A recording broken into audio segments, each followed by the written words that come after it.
จะสิให้คอยว่าแล้วคอยปิดก เอ ล่ อ อง ปิดเนี่ยนะยังไปอยู่นะเอ้ยนายใส่เอาหน้ามือๆนำนี่ บ่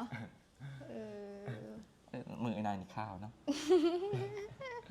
ไอ้นายอันนี้ข้าวนังเนาะข้าวนั่นน่ะไอ้นาย อยากสู้ตัวคอยเห็นได้ให้ยำขอไก่อะไร ไอ้ เนี่ย นายใส่ไปอยู่ นั่งใส่ไปอยู่กับไปติ เบื้องหน้าน่ะไอ้กินหน้า เอาสบายดีเนาะทุกคนเนาะมื้อนี้ก็มาหาบ่าวสู้อีกได้ขนมมาฝากเพิ่นมานี่นี่ได้เห็นเพิ่นอยู่หน้าบ้านเพิ่นเฮ็ดหยังเด้เพิ่นมาตัดปกใหม่นี่เนาะบ่าวสุกสบายดี มาจะเสาจะเสียวดีนะฮะเฮ็ดหยังล่ะ ประเด็นยังดอก ก็ได้ขนมมาฝากเจ้านี่เอ้านี่ อย่าบอกนะ เอา พี่นายมาจะเสาดี บ่เอาบ่ขนมนี่ เอาวันแรกเสียกันงาน เอาติล่ะนี่เอานี่น้ำวันนี้ซื้อขนมมาฝากมาคุณเทือ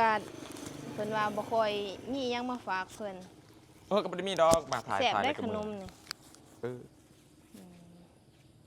บ่ซิมก่อนบ่ ปะนาทับอันนี้นะมันจะเสาดีนังเนาะอีนายตื่นปุ๊บมาปักเลยมันจะ บ่มีนักกินนางมันอยู่เหือน ฮะ บ่มีนักกินน่ะ บ่มีแนวกินจะกินหยังซะ บ่ต้องตามนะ เอา มันจะเตือนกินข้าวกินน้ำเฮาเสียวนะ เสี่ยวบ่ได้มานำมื้อนี้บ่ได้มานำมื้อนี้มาผู้เดียวก่อน ทั้งอันนี้น่ะเนี่ยว่าเครืออีหยังเด่นนี่เนาะ ก็พักปัง เครือพักปัง โดย โอ้กินเป็นบ่ เอาไปต้มกินเป็นแล้วน่ะมันบ่แซ่บนะ จะคือบ่ไปต้มเสียพันทิมหยัง มันบ่แซ่บนั่นน่ะ บ่ มันหกเหือนเอา มันหกเนาะ มาถ่ายอะไรอีนายนี่มาถ่ายยังอีกหนังมื้อนี้ เพิ่นดูเนาะสิมาเล่นน้ำเจ้ามื้อนี้ ไปติไปนั่งก่อนติ บ่นะกวดก่อนนะ สิกวยก่อนบ่ โดยอีนาย โอ้ย อีนายอันนี้มาแต่เสาลีเรียกเฮ็ดงาน แต่ว่ามาหาเจ้าไปเขาไปนั่งอยู่ไหนปะ ทีมันนี่ก่อนนะ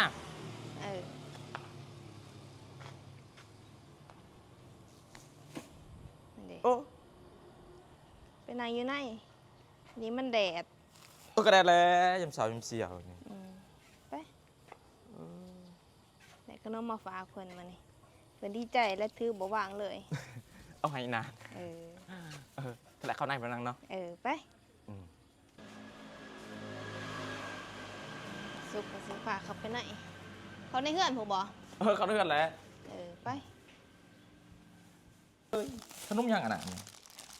ขนมมังทุเรียน บ่มากินน้ำขนมทุเรียน บ่มักบ่ก็แสบแต่ว่าทุเรียน บ่มักน้ำมินนะ มินบ่มักกินเนาะสิเบิ่งเผื่อว่าแสบ ปัดใส่หนัง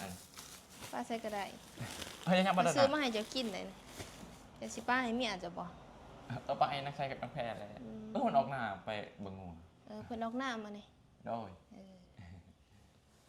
แต่ก็ดูเนาะไปหาทางป่าทาง อีหลานอย่าบือทรงคือแพรนะเป็นตะสั่ง เจ้าคือบ่เอาน้ำเมียเจ้ามานี่ ก็บ่ได้ออกดอกอีนางมันให้ทางไปงาน เพิ่นเอาไปเบิ่งง่วงมื้อนี่เดี๋ยวกันออกบ่ อีนาง จะใส่ยังคือหอมแท้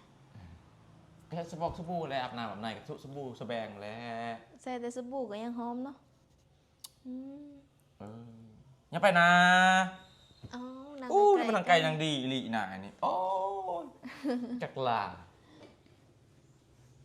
เมื่อคืนนี้เป็นจังได๋ได้ยินเมียจะว่าเจ้าเฮ็ดจัดหนักบ่เมื่อคืนนี่ ไผบอกว่าไม่ได้บอกก็ยังเว้าไปเลย นางไส้นั่นแหละว่าเอาให้ฟัง แม่นบ่ กับพลซ้อมทำดอกกันแหละธรรมดา จัดหนักจนว่าย่างบ่อยากได้เพิ่นว่า อีนายนี่ เขาไปบอกให้คอยฟัง โอ้ แม่นบ่ อันนี้ใช่อีนางใจไปบอกให้ฟังโป๊ะหยัดมาหาเฮาแต่เช้าๆโอ้อย่าไปนะอีนายนี่โอ้ ไปเห็นกันทาได้จนว่าเหนื่อยยางจนบ่อยากได้ ไปอยากบอกมันนะ ฮะ อีนายนี่ทำโอ้อุกใจนะ คือสิเฮ็ดคักแท้ๆเนาะทุกคนเลย โอ้ จน เห็น ว่า เวียกงานยามเช้าโอ้ยทางงานมันก็บ่แล้วเป้ามาถ่ายคลิปเขามาในเฮือนเป็นว่า ได้เงินเดือนแล้วบ่แม่นบ่ ยังเงิน200,000 สงสัยก็เอาแล้วบ่สิเฮ็ดหยังเนาะ มาถ่ายคลิปมื้อนึง2-3คลิปอยู่ดีนะจะมาดอกกระดึงนะ แม่นจะบ่เอาลีเด้อนะ โอ้ยนางใส่ไปแตะสั่งไปหาเว้าจุมุพังโลเลยเว้าจุนี่นายนี่ฟังโอ้ยอยากมาหาเฮามาแต่เช้า แม่นบ่ล่ะฮะ ๆแม่นบ่ล่ะเว้านะ แต่รำคาญนะก็จักแม่นจักบ่แม่นแหล้วพี่อยากบอกว่าแต่ละยินผมอยากมาแต่เช้าๆเดี๋ยวเฮ็ดงานกันบ่เลย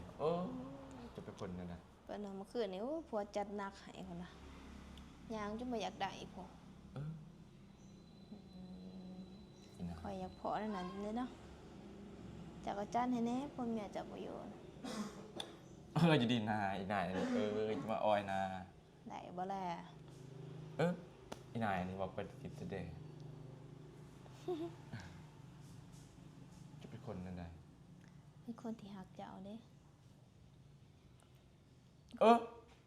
มาหาคู่มื้อก็บ่เห็นสิเปิดใจให้ ก็ยังบ่มักเก็บชุดภาพชุดนั้นมันก็บ่เอาได้ก็ยังบ่มักเก็บเลยอีนาย เจ้าเฮาว่าอยากได้เมียอีกคนหนึง จะได้กับคนแบบนี้นะอันนี้เป็นพิทยานนะ สิเป็นตาหยานหยังเป็นตาหักแล้วอะเนาะ อย่าเฮ็ดนานะอีนายเฮ็ดไปเลย มีหยังกินอยู่กันเจ้า พอแล้วนะอีนายนี่มาหาทามาแต่ในกินมาเฮาบางทีอยากกินเฮาบ่ได้กินเฮาทำมาได้กินกับข้าวกับน้ำ มีบ่ได้แนวกินนะ อย่ามาชวนนะอีนายอันนี้ คันบ่มีข่อยกินเจ้าแทนได้บ่ ไอ้นายแหละอย่าอ้อยกับเฮา อาลีนั่นแหละก็บ่มีแนวกินข่อยก็สิกิน เมีย เจ้าแท มัน น อยู่เพื่อนไอ้นายนี่โอ้เช็ดเฮาโลดจะนอนอ้อยกับเฮา ไปตีไปเขาหองอีนางแพทย์นะไปบ่ ไอ้นายนี่แหละเฮ็ดหน้ากับเฮานะ บ่อาลีเลยนี่เมียเจ้าไปว่าข่อยฟังข่อยอี จะปากนะไอ้นายนี่ถ้าเขาตะคิวกูเว้าโอ้ยเพิ่นนี่อายเพิ่นไอ้นายนี่อีนางใส่เว้าตะคิวตัวแดง มันคือสิจัดกันนักเนาะ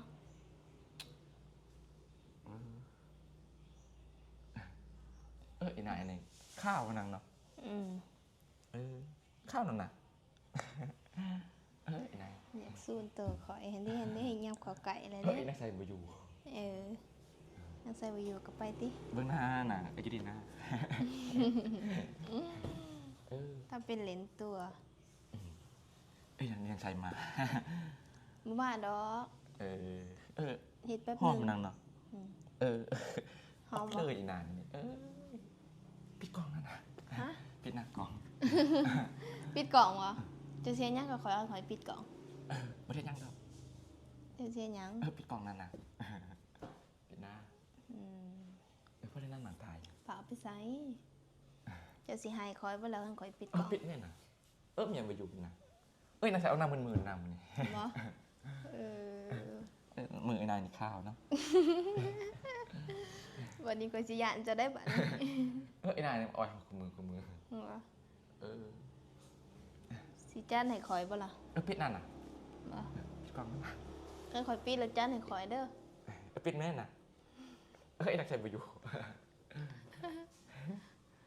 วันน่ะข่อยอยากจะคิดตัว อีนายจังจันได้ ถ้าเจ้าตัวข่อยเด้ข่อยสิบ่เมียเจ้าเด้ข่อยบ่เมียเจ้าโลดถ้าเจ้าตัวข่อย ว้าวจะสั่งไอ้นายนี่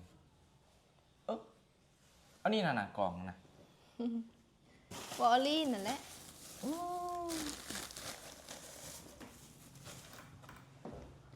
สิไปทางใดล่ะฮะ เจ้าเป็นคนนั่นนะ เมื่อแรงพุตว่าเมียจะมา อย่าไปช่องมาซูนนะนี่ได้อันนี้ พิจาร เจ้า ณา เพื่อข่อยก็บอกว่าออก ปิ เนาะ ดกล้องท่านนะ เจ้าอย่าตัวข่อยได้แล้วทั้งข่อยปิด ปิด สิ นาจะว่าลายนาไหนเนี่ยนั่นเลยเสียดกับเขา เราทุกคนบ่าวสู้เพิ่นคุมข่อยปิดกล่องเพิ่นเสียหยัง ว่าเลยนั่น ข่ น่ะ อย ปิดนาอันนี้นั่นน่ะอันนี้นะ เอ้า อันนี้นั่นน่ะเกาะกันนะ แล้วข่อยปิดแล้วเจ้าสิให้หยังข่อยล่ะ เมื่อนะ ให้ข่อยเมื่อข่อยก็บ่ปิดแล้วคันให้ข่อยเมื่อ ปิดนาน่ะ เจ้าต้องจัดให้ข่อยจะสิปิด ปิดกับปิดนานโอ้ปิดกับปั้นเท่าแล้วว่าเป็นตาช่างมันปิดกับปิด เอาเนาะทุกคนบ่าวสู้เพิ่นคุมให้ข่อยปิดกล่องเพิ่นเสียหยังกับข่อยนี่เดี๋ยวข่อยก็สิขอปิดก่อนเนาะทุกคนเนาะมีแต่ว่าพอกันคลิปหน้าเนาะทุกคน ปิ บ๊าย ดกั บบา ปิด ย ปิดนาน่ะ